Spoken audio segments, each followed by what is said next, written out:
悠久城風の間にようこそ。新潟の昔話をお届けしておりましたが、今日はその中のサバウリと鬼ババを元にして作りました。天下り閣下、鬼ババになっての語りをお届けしてみたいと思います。なんと、英語バージョンです。では、参ります。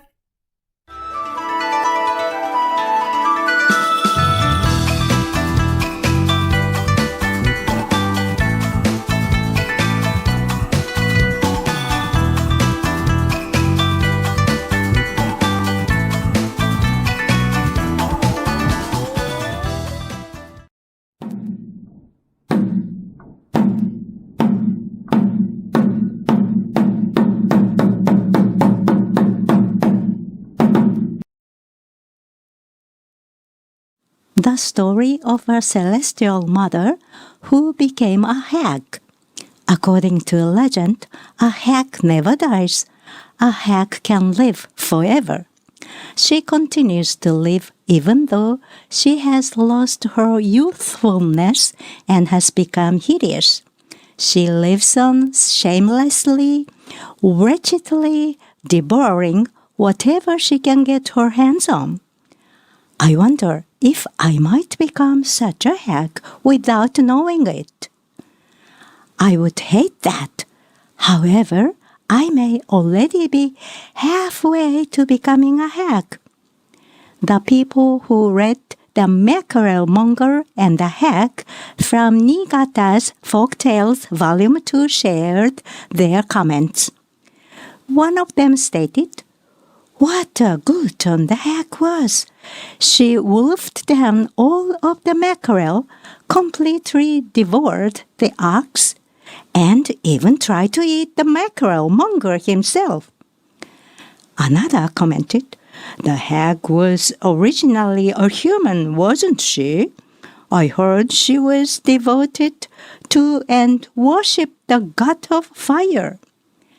One more said, "Even though she has a voracious appetite, she does have a few charms," and wondered what happened to her in the past. Then I interviewed the hag who was once a celestial mother and who had attacked the mackerel monger. "It seems people call me a hag. I didn't particularly want to become a hag. I wonder how many hundreds of years have passed since I descended to the land of Echigo. I was born in the celestial realm of Tenjuku, where we never get old, never get sick. One day, I happened to descend to the land of Echigo by sheer chance, and I wasn't able to return to Tenjuku. People get old here on Earth, but I still continue to live on since I never get sick. In the realm of Tenjuku, I was known as a maiden with the beauty of the fragrance of flowers. But now, my hair is a total mess. The corners of my mouth are up by ears, and my eyes are googly, which scares everyone away. They all shout, 'Here comes a horrible hag!' Let them do what they want. Anyway, I'm wondering when Kotaro will return home." Please refer to the story of a celestial wife from Niigata's Folktales, Volume 2, and pastiche number 7, the story of Celestial Mother Kaka. After Jisama, my old husband, died, only two of us, Kotaro and myself, were living together. Farming the field that Jisama left us, we enjoyed a happy life even though we were not rich. Several years later, Kotaro grew up and left me, complaining that our small field was not large enough for us to harvest enough to eat. He said, "I want to become a mackerel monger."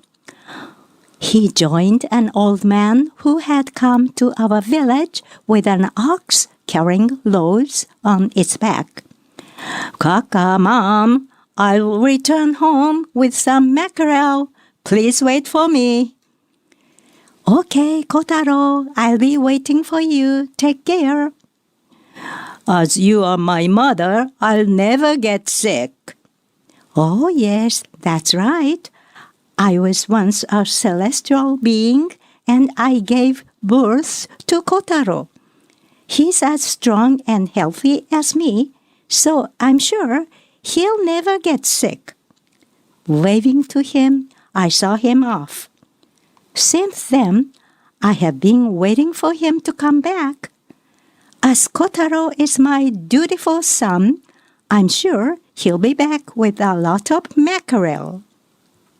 Whenever there is an ox slowly plodding up the mountain pass, I usually go and take a look. Hey, Kotaro, is that you?" Then the ox lows, "Moo, moo." "Kotaro, is that you?" When I call Kotaro's name, the man traveling with the ox carrying loads on its back is always surprised to see me and runs away, leaving his ox behind. It's definitely not Kotaro. The ox with a huge load of salted mackerel on its back kept lowing, "Moo, moo."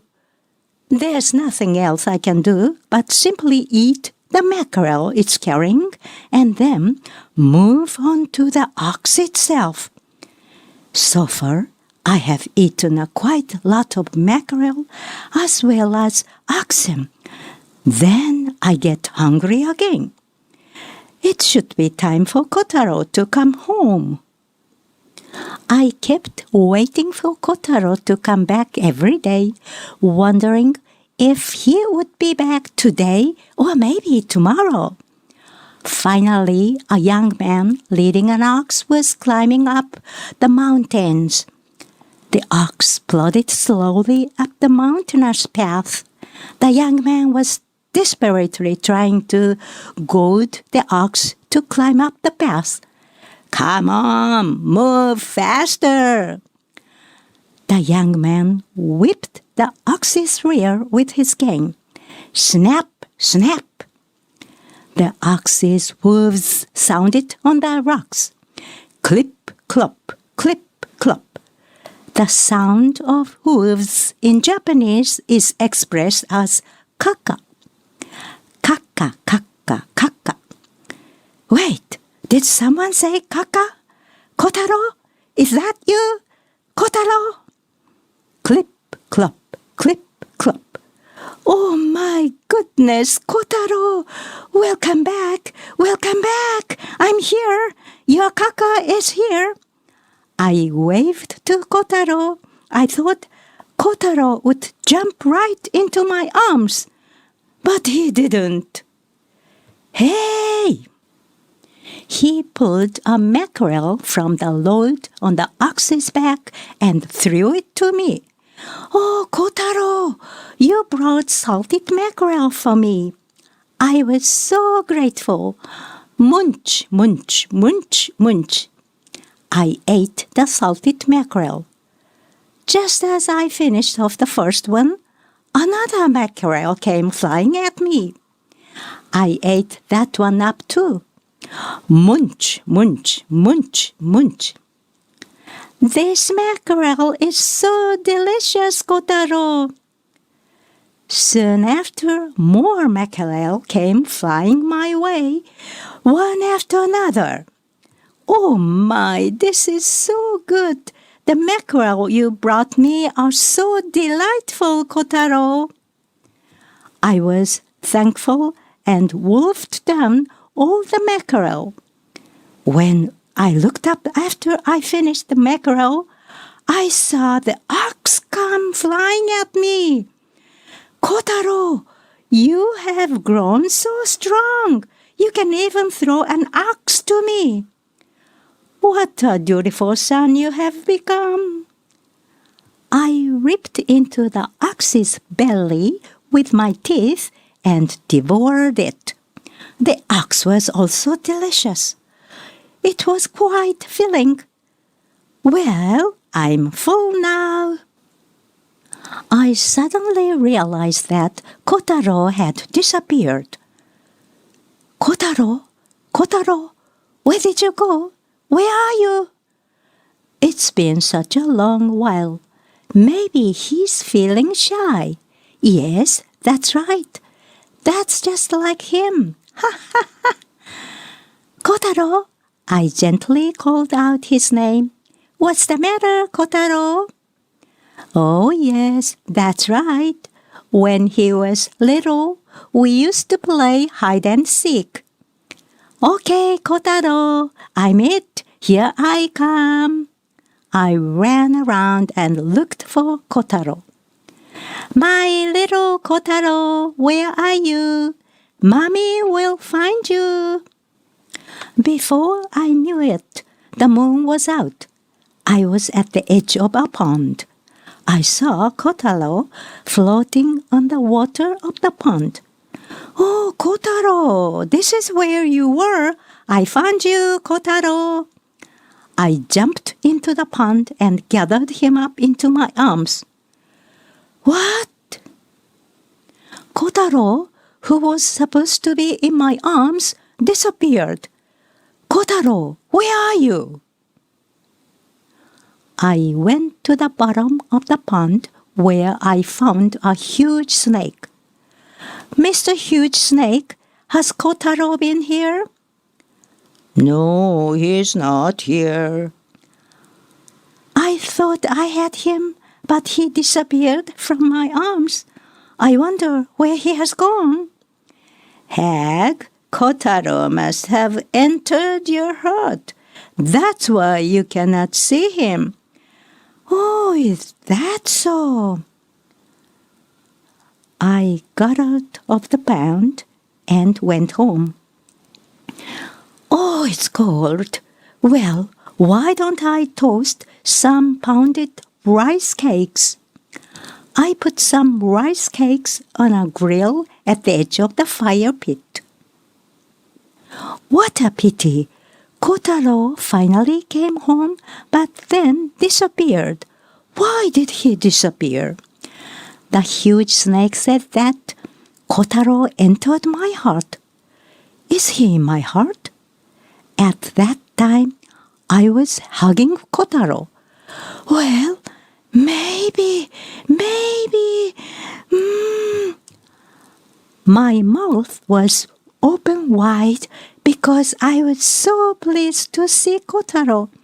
I may have swallowed Kotaro in spite of myself. I hope not. If so, Kotaro must be in my belly now. Kotaro, Kotaro. I seemed to have fallen asleep while I was warming my backside with the fire. Then I woke up. Well, are the pounded rice cakes ready? I looked at the grill in the fire pit. Wow! What? The rice cakes are all gone. Who took them? Kotaro, Kotaro. I heard a voice from somewhere. Did Kotaro do that? If it was Kotaro, I cannot blame him. Did he appear and eat the rice cakes? Is that possible? Then I hung a pot on the hearth pot hook and warmed sweet sake in it. I seemed to have fallen asleep while warming myself up with the fire and thinking about Kotaro. I woke up and wondered, well, is the sweet sake warm now? I found the pot empty and nothing was left. Who did this? Who drank my sweet sake? Kotaro, Kotaro? Again, I heard a faint voice. Was it Kotaro? If so, I don't mind. Kotaro must have come out and drunk all the sweet sake. I know that he really loves sweet sake. I wonder if Kotaro shows up when I fall asleep. That's weird. Why don't I go to sleep earlier this evening? Well, which is better, a stone storage box or wooden storage box? I wonder which one is better. After I said this, I heard a faint voice saying, "The wooden storage box, the wooden storage box." Kotaro is saying he prefers the wooden storage box, so that's what I will choose. I got into the wooden storage box. After a while, my body warmed up. "Well, Kotaro, are you hiding in my heart or in my belly?" "Kaka, your mom cannot see you." "You don't have to hide yourself. You can come out now." And then I fell asleep. In the Niigata folktale, the mackerel monger was hiding in the loft and came down and poured boiling water over the wooden storage box, and the hag died due to serious burns. The mackerel monger, whose mackerel and ox were eaten by the hag, was able to get his revenge. It's a happy ending to the story. But if this hag was a former celestial being, she wouldn't die just because boiling water was poured on her. If she really had perished, this interview would not have been possible. When did the hag wake up again? You'll have to wait for the next story. The end. In February 2021, when earthquakes come upon us as if they are our recollections. Written by Yoko Tate, translated and recited by Masako Hayakawa.